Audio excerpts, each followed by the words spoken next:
Hey friends, Bhavin here. Tom and I had the pleasure of sitting down with Anita Wadva, the founder of Restorative Houston. She will tell you all about the practices that her nonprofit uses in bringing healing to institutions and communities and ultimately ourselves. We really love this conversation and we hope you enjoy the episode. Thank you again. My grandparents were Punjabi refugees during the partition, and that's a very important part of my story. I'm a mother, I'm a teacher, I'm a writer. I meditate regularly, and in restorative justice, you're trying to repair and get to the root cause of the issue. For leadership capacity, right? Yes. I think what becomes possible is a level of vulnerability, intimacy, and growth. You're freewheeling.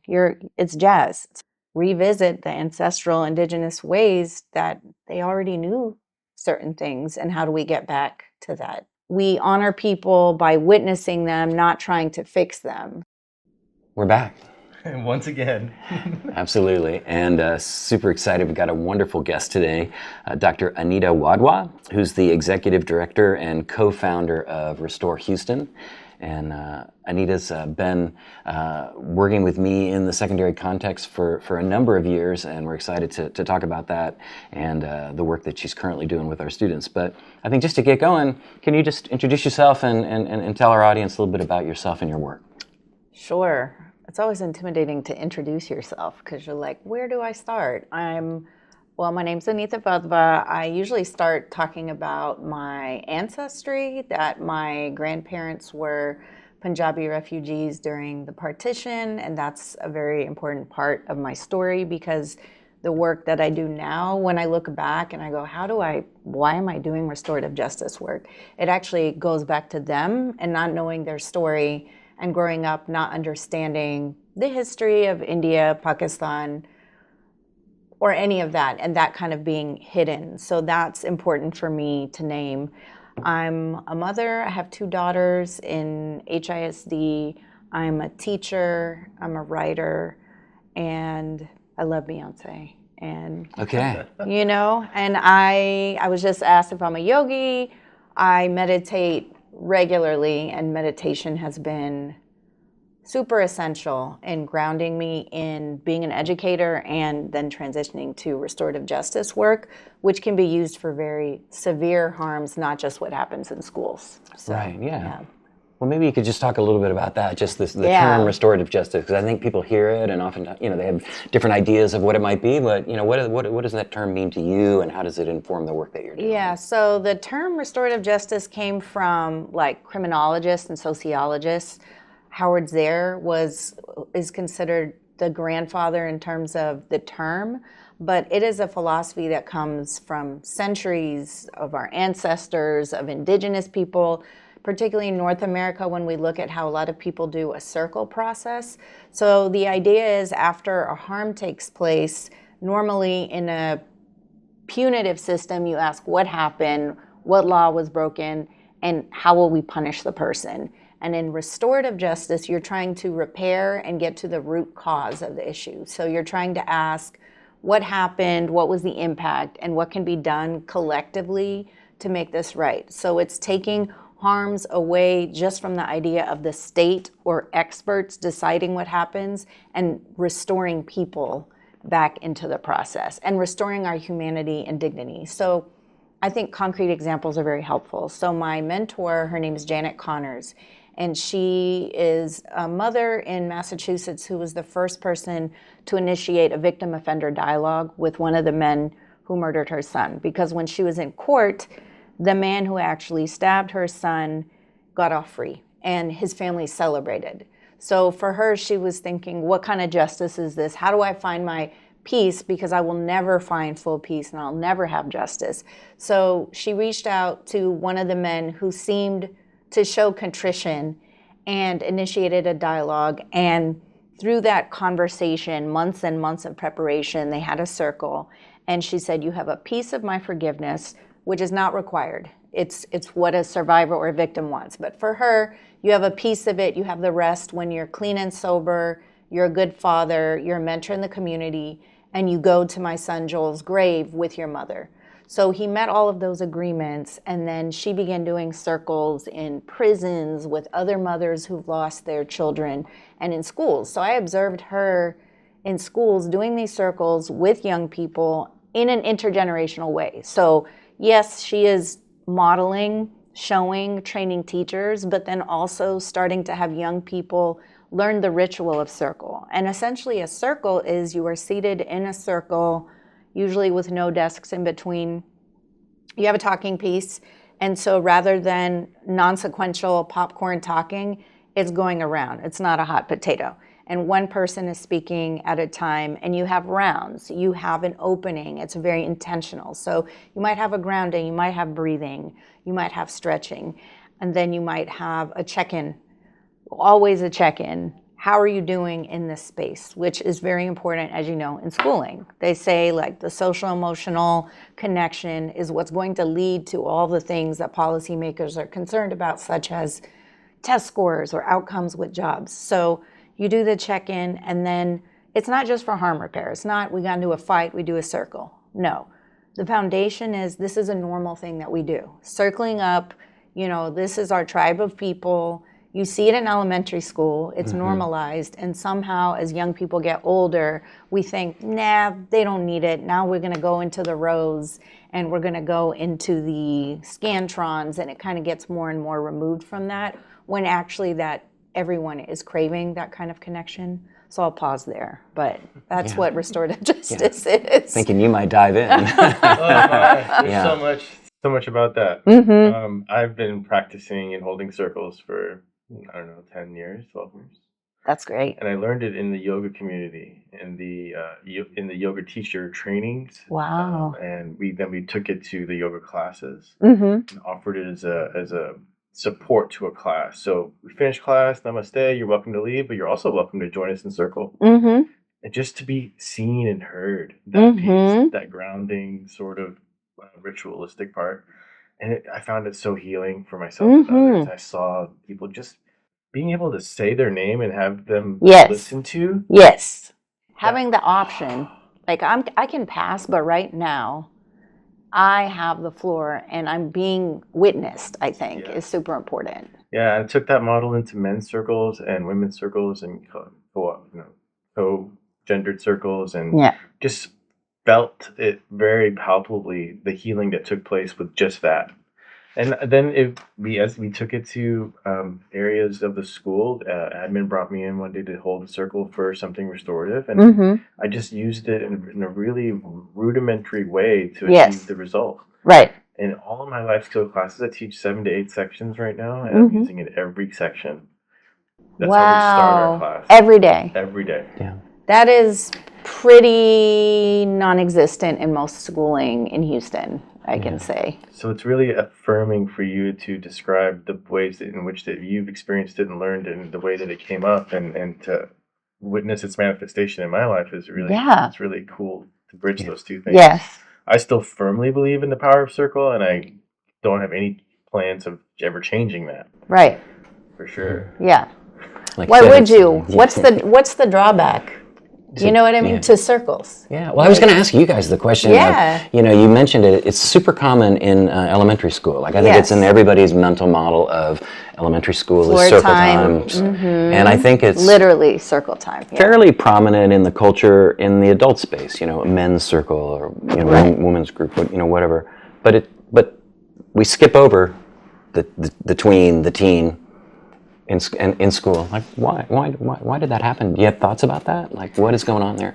And I think it's because to some extent I think you're pushing back against that to move it back in. I just think it's the remnants of the factory model where they are, Paulo Freire, this theorist, framed us as piggy banks, and educators are depositing coins in our brain because we live in an economy where the education is a foundation for you getting paid and your livelihood.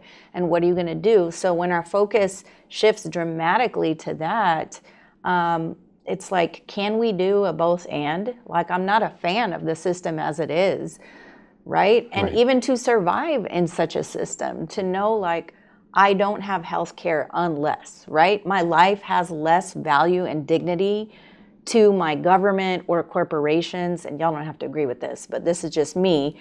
And so even just navigating that is a social emotional process. Forget having to get all the skills if I want to be an engineer or an educator or a social worker or other options outside of these professions. So I think it's just, and funding, when we're talking about the public school model, if you're going to get funding, you have to have these scores. If you don't have these scores, you can get fired now. We're in a state where labor doesn't have the same rights as in the Northeast, where it would be improbable for someone to walk into your classroom and say, oh, it's really messy here. You seem disorganized. You're not on the right slide. And the next day you're being shuttled out, which is what's happening in some schools in Houston. That's improbable. So we just have this politically manifested instability on top of this historical trying to create a system of people who are going to contribute to the economy, and that's paramount to everything else.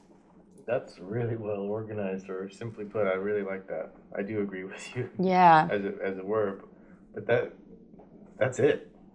Yeah, I mean, if the student's just an input, just a widget, and I'm not saying that we operate exactly in that model here, but we're all influenced by the world around us, right, and the constructs that we move through. And I think you all are buffered from that here, and I don't think you operate that way. So that is not a critique of all schools in Houston, but that's more my focus. No, and I was asking about that macro. Of the public schooling model. And I think in places like this, you can see creativity flourish, independence, trust. I get to walk across campus. I get to go to the bathroom. Like, people are penalized for going to the bathroom for our basic human needs. They're penalized for, facial hair. We were talking about it in Spring Branch when I worked there. If you had facial hair, that could turn into, you need to go pay $1 to shave. No, I'm not going to shave. Okay, go to in-school suspension. So in addition to that political capitalistic system, we have a penal system, and we have a system of punishment that is the way that we deal with any kind of pushback, as opposed to valuing innovation or making things equitable to where people are going to buy in to whatever. And I'm not saying you don't have rules or you don't have non-negotiables, but there's extremes to that. Yeah. Yeah, and to your question, that the circle unity, right? And then to divide and conquer colonial method. Yes. Put them in rows, line them up. Right. Put them in order. Yes. Right? And there's no connection, right, no unity, right, no community with that. That's like healthy or supports thriving, right, and things like that. Yes. So pushing back against that. Yeah. The other thing that's coming up is, like, I think that we can take a lot of that kind of hierarchical power distance control mechanism away, and I've watched you create a space where we can have that circle. There's still a challenge. There's a challenge there to almost like accept that freedom, to be in the circle with each other. That's interesting to me. Yeah. That's sort of what I'm observing or feeling. Is that what's happening? Just because we can create it doesn't mean it'll be taken up immediately. Yeah. And then the journey of that. There's always wiggles and uncomfortabilities in getting into the circle and committing to sitting down in the circle in the modern call of it. Yeah. And it's that, should I be doing this? What's going to happen here? Oh, this is vulnerable. Ooh. Yeah. People are listening to me. I'm being seen. This is not good. It's a great point. Yeah. So I guess the ritual parts of it, the pattern parts, I think, are probably settling some of that. You kind of know how to. But let's get behind let's take one step back and then we're going to dive in. But when you first came to work with us, you actually worked with the adults. That's how we first connected. And at the time, we had gotten some. We survey our students every year, and take it seriously, right? And one of the things that had come up were different narrative comments about microaggression, right? And so we I had asked around, and a couple people gave me your name, and we talked. And what I wanted to do was, just basically get that idea up on the table, so that as adults we could maybe understand better what might be happening in our space and then how we might respond. And that was kind of your first touch of the web over here, I think. Yeah. What do you remember from that time and the discussions that we had there? I remember trying to understand the plurality of cultures here versus plurality of cultures in other places, and making sure I understood. For example, if an educator here says we're very diverse, what do they mean by diverse? Because at first glance, someone might say, which you are linguistically, racially, all these things diverse, but I think people put a private independent school in a certain bucket. So me understanding, or the French speakers, or whatever it is. So that when we talk about microaggression, it was really interesting, some of the stories that came out of, I'm a woman of color, and this little white child said X, Y, and Z to me. The child is not from the United States. Here's the culture they come from, and here's the difference. And the empathy that she showed, but also acknowledging I'm a woman of color on this staff, and sometimes things are said in staff spaces that make me feel singled out, targeted, unconscious bias, whatever it is. And I felt like we just dipped our toe into it, which is kind of how it is. And I don't know if I didn't state this, and I try to state it, like, I commit microaggressions as well. We all do. So it's not about me being an expert. I have experience in practicing mindfulness around what was said, what was the impact. The whole restorative justice principle is what's trying to go on in my brain. And it's a high bar to reach, and I'm not going to reach it every day, and that's okay. I would be on the floor crying every day, but that's not the goal. The goal is the awareness. So I thought for some people, it gave them a language around, oh, okay, so if someone's experiencing this, it's death by 1,000 cuts. And so it's not someone saying you are less than, but it's all these little slights. And then I think other people, it's pushback, and it's, well, I experience microaggressions, and I'm a white man and I still express it. So also trying to differentiate between, let's say the word oppression little o and oppression big O, and having a structural analysis. And not everyone will agree with my analysis, and that's okay. But it's a matter of, can we just be aware that when we're having conversations, so if you don't believe in pronouns, you believe in a gender binary, but you have these students, like, what is the cost benefit here of I'm refusing to use their pronouns, or I'm sort of making fun of it in other spaces, cost benefit, and that's kind of where I was trying to take the conversation. Yeah. And I think, I like that analogy of dipping your toe into the water, because, those ripples do, you touch, and then it ripples. Right. And I think that it definitely the conversation stirred up a lot of things, and it was helpful, because I think, like, I'm always about that good to great. Yes. Something can be very, very, very good, which can be a challenge for it to get better, right? And you can hang there, and I think that we're proud of our diversity. We're proud of, our ability to include. But do we include? Are we 100% inclusive? Are we at every kid every day, every teacher every day, every parent every day? Probably not, because, like you said, that's a really high bar. But I think it got some ideas up on the table, and also we are a multicultural institution, but then you are, I think, at least I am. There's some discourse about this in the leadership space, but I do believe you can create that third space where you can have a shared code, a shared understanding, even though we might come at it from different places, a blending. And versus I'm just going to retreat to it's my culture, and that's how we do it. Right. And kind of end of story, right? And it's like, okay, well, it is your culture, but we are well, how are we also going human to beings. be with each other? Yeah, how are we going to be with each other? And how are we going to value each other? Yeah. So you you kind of kicked that up, and it's been very helpful, and we haven't had much comment about that in the survey data that we've been getting. So I think, it certainly helped me. And then, but in that context, we started talking about work that you were doing with students in school. And that is the fork that we ultimately went down towards what's happening today. So maybe you can talk about that, kind of the work that you do training students to do this work.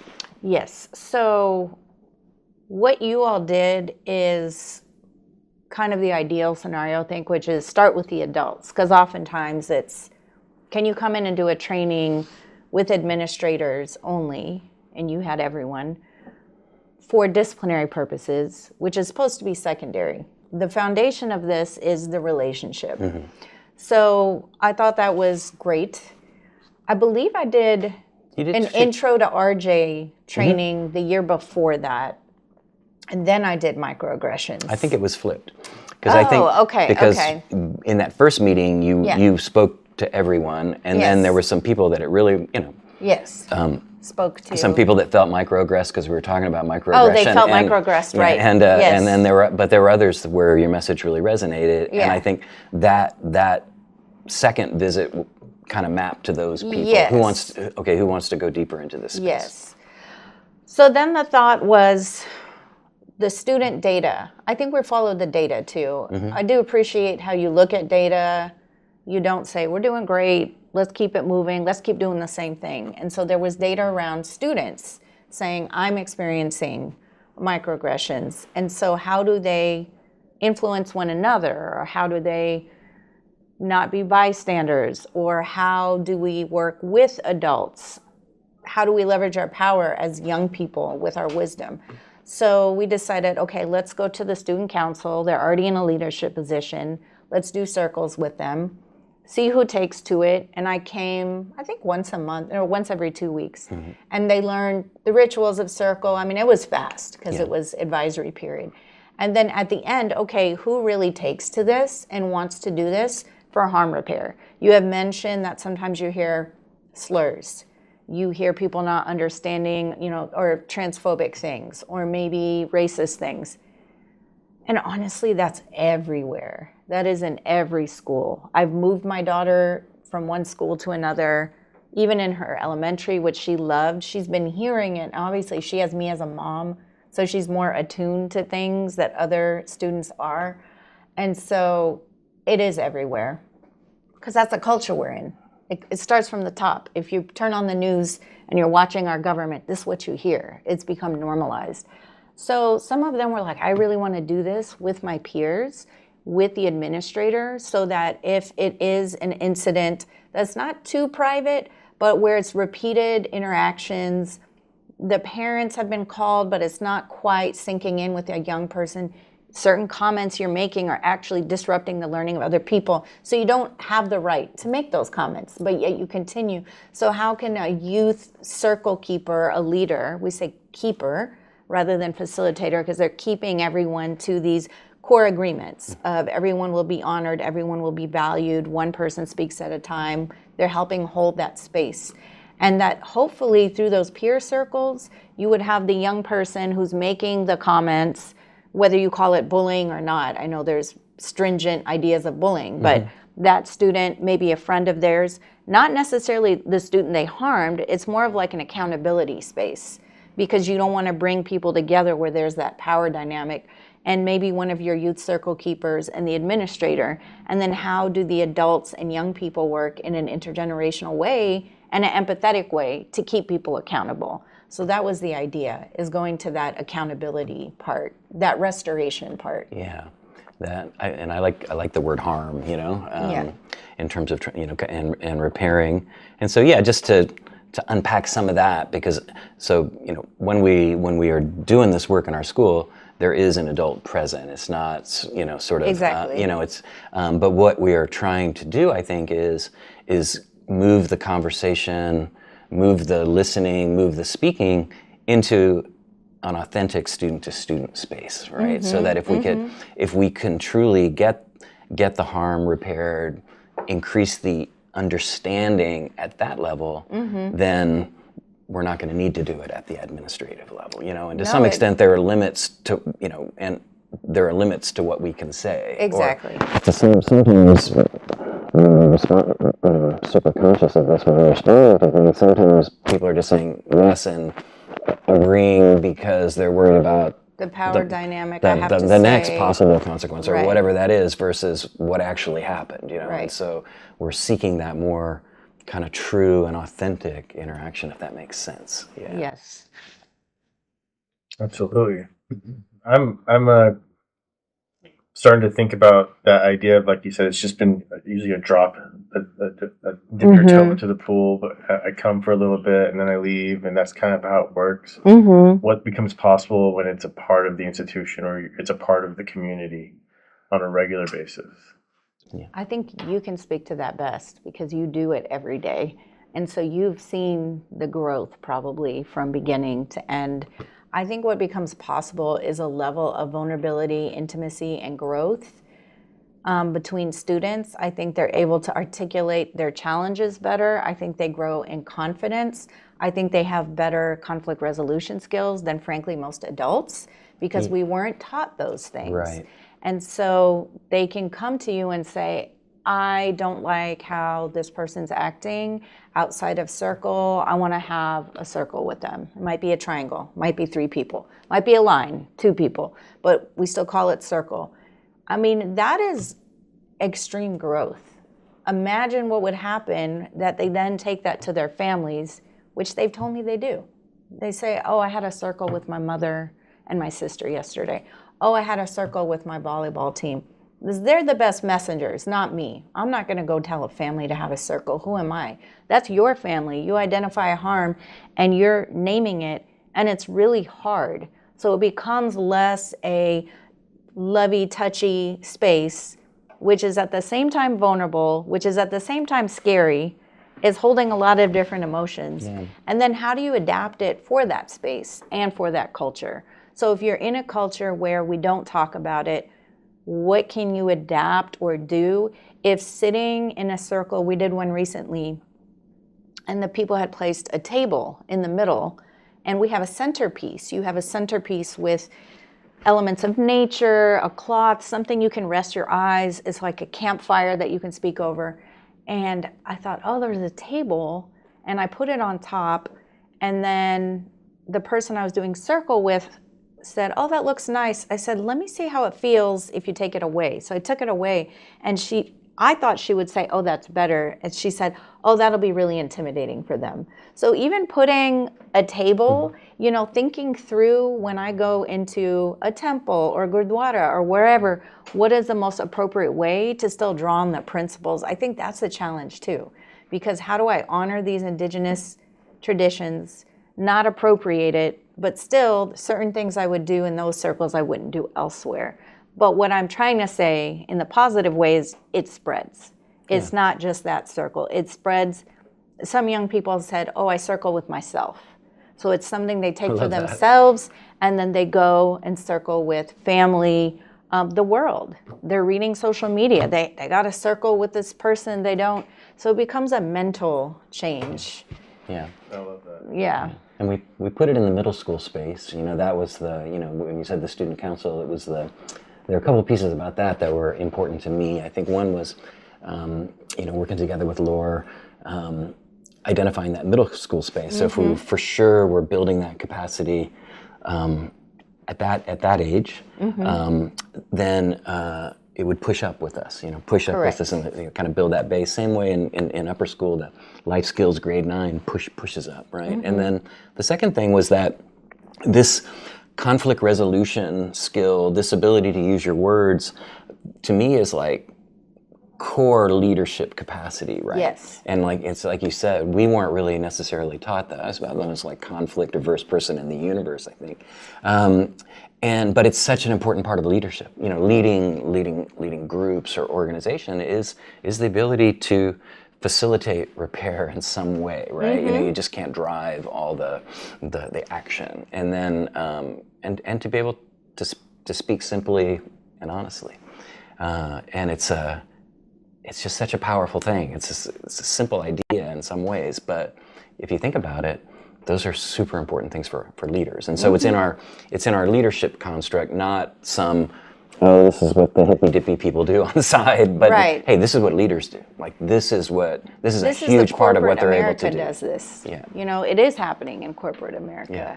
So and that's a problem too, that I have to state that for it to then be legitimized for other people. But I say it, if that's going to speak to someone like, oh, they do it in Fortune 500 countries, companies, they do it in hospitals, then whatever it takes to get people to open up to that, and to also speak to the point of harm repair and healing. For me, healing has been a collective experience always. It's never been, yes, you're experiencing it on your own, but the power of circle is it's not therapy, which a lot of people get intimidated in schools. I'm not a therapist. You're not a therapist. You're there to connect as a human being to young people and provide space for story. You also provide boundaries. If you say something about hurting someone or hurting yourself, we are mandated reporters, and there's a whole conversation about that, but that is the law. And so it's not a free-for-all space. It's an art to doing that. You know that. You learn some things, but like you said, you're freewheeling. It's jazz. It's like, okay, I'm doing this. This doesn't seem to be working. So I think it is something that the adults can also practice. And I also always like to almost overstate, this is something I'm constantly engaging in. We already talked about good to better, but it's the restorative piece is the constant trying to almost undo and restore and repair from our own ancestral lineage, my own family. I can just tell you transparently, we had a disagreement yesterday and I was yelling, and I haven't yelled in a really long time, and I was like, Still got it. I still got it, baby. You know what I mean? I'm just like, it's there, because there's a balance too between I got to be restorative, and also there's deep injustice in the world that plays out in microaggressions. If I feel like I'm having an interaction with someone that's rooted in me being a woman and I'm being dismissed for that, I instantly sort of react. So part of circles too is like, how do I self-regulate myself so that I can persist?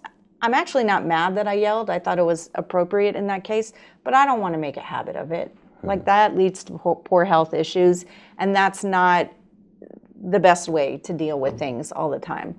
So yeah, I think it's important to name that too. Like, we're not perfect. I mean, I'm sure you could say the same, Yeah, the idea that's coming up for me is that, the body in its natural process is repairing itself all the time. I love that. Like there's cell repair going on at the unconscious. It's not a conscious process. Yes. But the biological impulse is to repair, And so to some extent, and it's this whole kind of abstract idea that, when we talk about a practice or something that's just sort of, it's wired into your life or into the system, so it's going to happen without conscious control. Right. Then the restorative piece doesn't become a restorative event. It's just, it's like you said, hey, we're going to circle up. It was a very natural way. Natural. Circle up, curl up. Like there's so many metaphors for that. And the more natural it can be, I think, obviously, the more powerful, and honestly, probably more aligned with just the fundamental underlying biological process. Right. So the regularity of it, the Yeah. familiarity. Yes, of it, the rituals of it. Then you think about like we have ecosystem. 1,800 students, right? We have Yeah. 1,800 students, and in secondary there's 900, and then there's parents and friends and teachers. So there's human interaction, so that stuff is going to happen, right? Right. But then can the entity, and sometimes it's small stuff and sometimes it's big stuff, but can the entity repair itself and find a way to move forward? That to me is the art of it, the secret sauce, I guess. It's not to be feared, conflict or harm. Conflict, I would say. Yeah. It's not to be feared, it's inevitable. So yes, how can we prepare, but how can we also say, okay, this is a natural. This is a natural thing that happens. The Indigenous Cultures Institute is in San Marcos, Texas, and they do a pedagogy institute every summer called Chinachli. And Chinachli is the moment that a seed bursts open. And so it's kind of not time bound, because how do you go from being closed to open? It's a process. And I'm not doing justice to it. You have to go and attend yourself. But they call the way that they teach, and it's a school that they have based on this, the natural way. And the natural way is we're in circle, we do these affirmations based on, different animals and the hummingbird and ways to pour into young people. And they're engaging with nature all the time. I mean, we were talking about where's East right now. Maybe y'all could point out. Could you point out where East is? I can't. I don't know if that's the 8% on the spatial awareness or whatever, but that y'all just did it. And for me to realize I don't know where the directions are, that is me having been completely removed from Needing to do that. the world, the nature, physical, and I don't know what that's about. It could be a spatial thing, but I think it's deeper than that. I think the fact that they study math by being in nature, the fact that they're looking at, engineering, and they kind of combine all the disciplines in order to teach math. It's not a discrete skill. It's not you're going to do this one thing, but it's incorporated with science and philosophy, and we're going to look at the Mayan calendar. And there's a whole science. I don't know if you're familiar with the calendar, but I mean, you could go years just studying the level of ancestral wisdom that they knew about how the world works so long ago. So I think it's important to revisit the ancestral indigenous ways that they already knew certain things, and how do we get back to that? That school sounds fascinating. I'm gonna have to check that out. It's simple. The beauty of the design is simple. We are nature, and we have to remember that. I teach people that all the time. We're nature. We're natural organisms too. In our brains, it may not feel that way, but if we come back to it, the answers are right there. Right. Yeah. Super interesting. The title of our podcast is the yoga of school, and so we've been asking our guests, just kind of, when you hear it, it means certain things to us. When you hear that phrase, like, what comes to mind? What resonates for you, and maybe a little bit about your own practice in that space. I mean, I think yoga connection is what guides everything that we do. I think, with yoga, it's kind of that yoking, right? Of everything together, spirit, mind. I know in indigenous cultures you have a medicine wheel, and so you have the social, emotional, physical, and spiritual.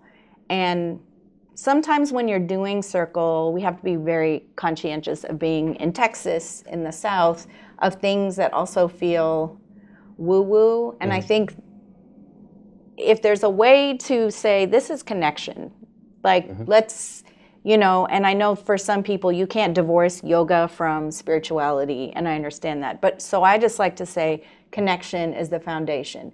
If people take that to be in a spiritual way, they can. It's like when you do breathing, and some people say, well, this is uncomfortable. This goes against my belief. And it's like, but okay, we're just breathing. we're just breathing in and out, and we're regulating and going to the science of it. Right. Definitely something you got to believe in, breathing. We really need it. They believe in breathing, but it's like the framing. And also being a South Asian woman doing it, that identity piece shows up. Well, you have a singing bowl in here. So someone walked out of my training, and I'm like, oh, I could have taken the singing bowl out, but I don't know if she still would have walked in the training, because it's presenting in a way that is very vulnerable and different. And so for me, the yoga of schooling is tradition, honoring vulnerability and growth, and discomfort.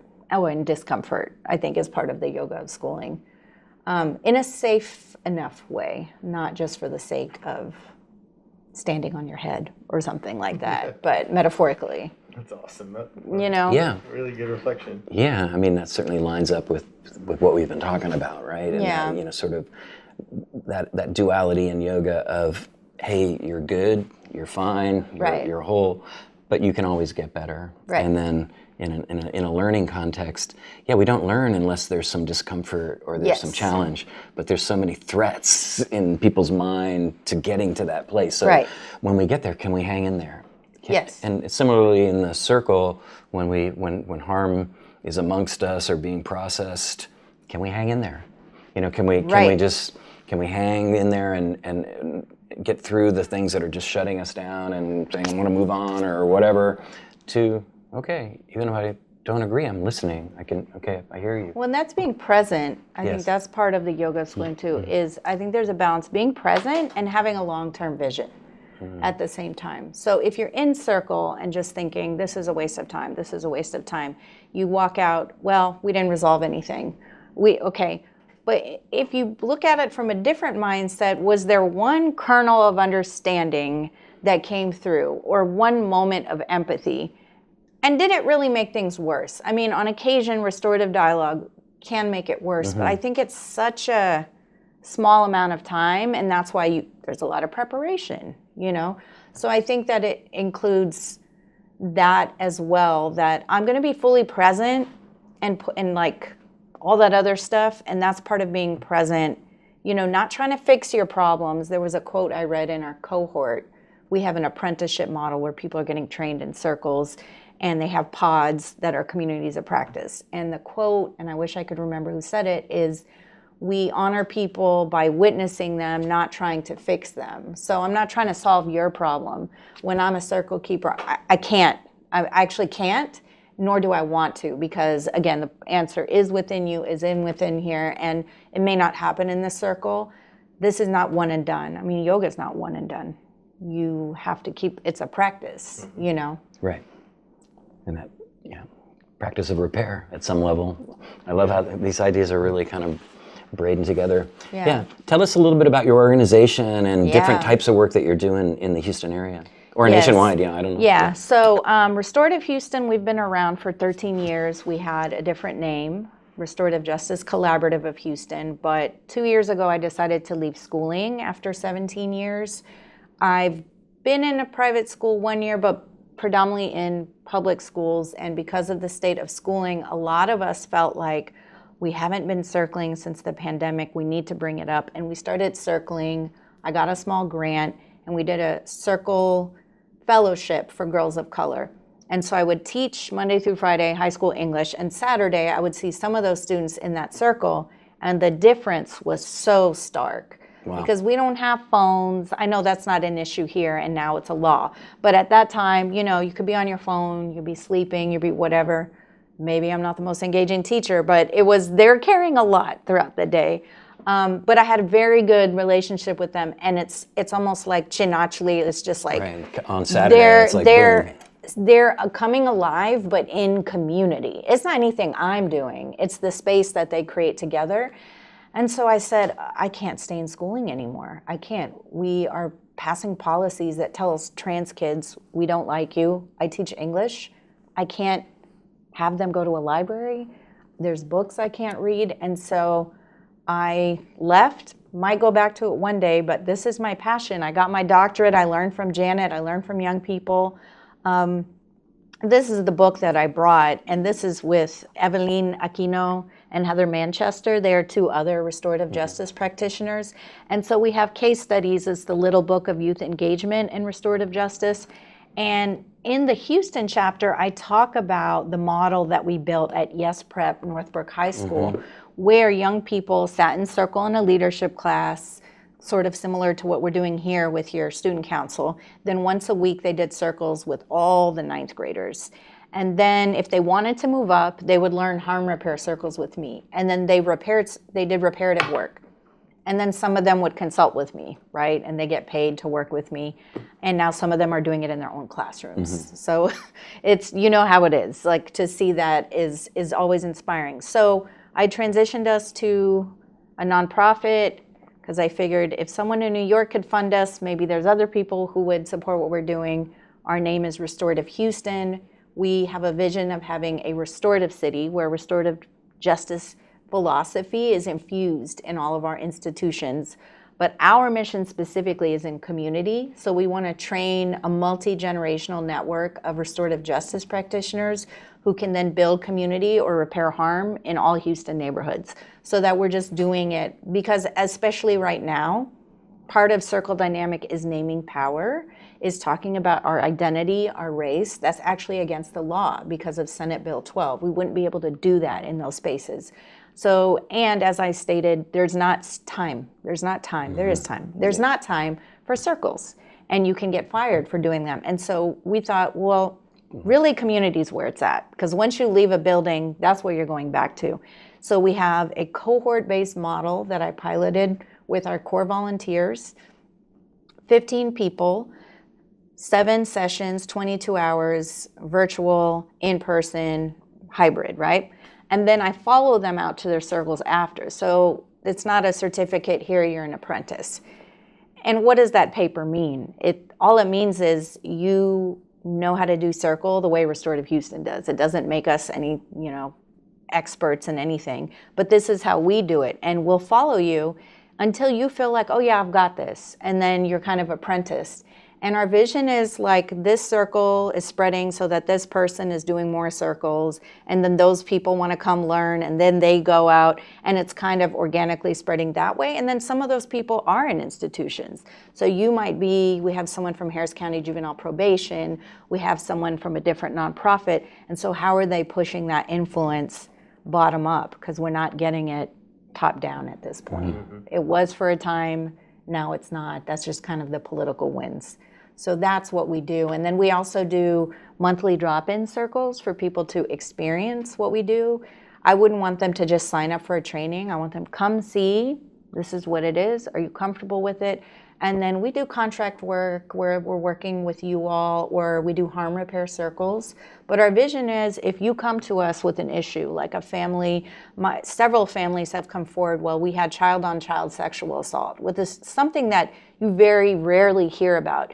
And they didn't report it, people are grown, but we want to do harm repair. So it's not our job to do all of the harm repair. It's like, how do we find a circle keeper who is equipped, who's culturally relevant, who can then match and have that? So does that make sense? We don't want to be direct service, but we want to be the hub. And the other work we're doing is Tisha Wilson is a co-founder, and her and I got a fellowship with Common Justice, and they have a diversion program in New York for adults who commit violent acts that go to court, and then it's diverted to Common Justice, and they have to go through a whole intensive reparative process. And if they don't follow it, they do go back in the traditional criminal legal system. So we're learning about that too. Yeah. And so our vision would be for this to go in all institutions. Yeah, fantastic. Yeah.